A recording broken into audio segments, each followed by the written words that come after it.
Si Martin natataranta. Nagsona ng drama sa kamera. Binira ang dating Pangulo, pero hindi nilabas ang resibo.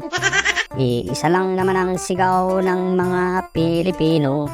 Ilabas nyo ang inyong mga resibo. Pera ng bayan, binubusabos nyo. Kaya paliwanag ang gusto ng mga tao. Yung pangarap mong maging presidente, naglakong parang bula. Kaya ngayon ay dinaan sa drama. Hoy Martin, nasaan ang resibo?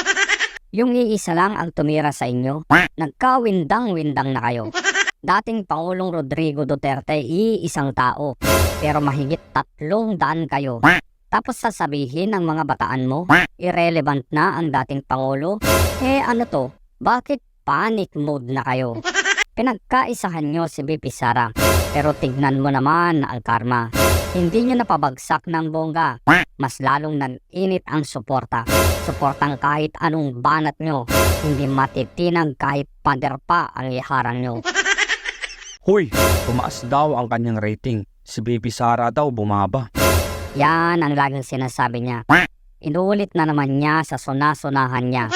Tignan mo sa Facebook page niya, yan ang laging nakabalandra. Maging sa Facebook page ng kamera, halos mukha na niya ang nakikita.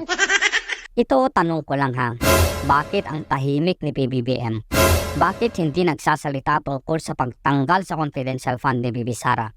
Dahil ba ang ulo ng kamera ay pinsan niya? At ang anak niya ay sanggang dikit ng tito niya? Ano to? 3 Ferdinand tambaluslos na lahat? Nakakahiya kay Apo Lakay. Kung buhay lang sana siya, babatukan na kayo isa-isa. Unity, unity, unity ang pinagsasabi mo sa talumpati mo. Unity ba ang ganito? Yung ikaw mismo ang sumira sa pagkakaisa ng mga tao sumigaw ng pagkakaisa noong kampanya. Unang binira mo ang dating Pangulong Gloria. Alam mo bakit nagalit si VP Sara? Dahil walang unity team kung hindi dahil sa kanya. Kung walang unity team, hindi nanalo ang pinsan mo. Baka nakakalimutan nyo, malaki ang chance matalo ni PBBM sa pagkapangulo. Pero dinala ng mga Duterte. Dahil sa mga Duterte nanalo ang pinsan mo. At kung hindi sana nanalo ang pinsan mo, wala ka ngayon sa pwesto mo. Utang na loob nyo sa mga Duterte kung nasaan kayo ngayon. Kaya ang kakapal ng pagmumukha nyo. Tirahin ang mga taong naging dahilan, kaya hawak nyo ngayon ang posisyon nyo. Kalma, kalma, easy, easy. Paano ako kakalma? Pinagtutulungan nila ang mga taong kitang may malasakit sa bansa. Isa-isahin natin ang post niya sa Facebook page niya at sagutin natin isa-isa. Basa? Kung hindi dahil sa sipag at suporta niyong lahat, hindi natin maibabalik ang tiwala ng mamamayan sa Kongreso. Tiwala?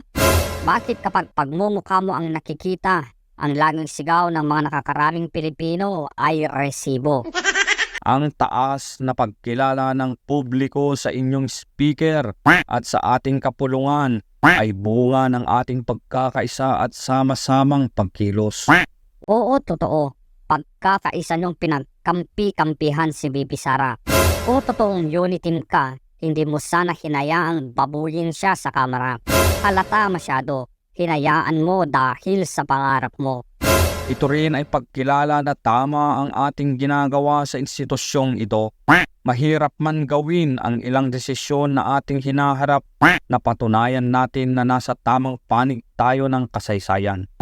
Kita mo na, iisa ang litanya. Halatang may pagkakaisa sila. Pagkakaisang sirain si VP Sara. Yan din ang litanya ni Kimbo. We are in the right side of history. Ano to, copy-paste? Tapos ni-rehearse? Nagkakaiba man tayo ng pananaw at paniniwala. Nagkakaisa tayong tumindig kapag inatake ang ating institusyon. Hindi rin natin papayagan ang sinuman na pigilan tayo sa paggampan ng ating mandato sa ating mga kababayan. Walang pumipigil sa inyo sa paggampan ng inyong mandato. Mas natutuwa pa nga ang mga tao kapag ginagawa nyo ito. Iisa lang ang umatake sa institusyon nyo, si PRRD lang. Oo, totoo, nagkakaiba ang pananaw ng ibang tao. Pero iisa lang ang sigaw ng mga Pilipino, Resibo. Resibo. Resibo. Ilabas nyo. Yung ang maraming pinaka. Alam mo, pag mag-liquidate ka, ano yung asking? Mag-liquidation tayo and you will find out what is the most rotten institution dito. You will find out it's Congress. Walang limit ang ano nila dyan.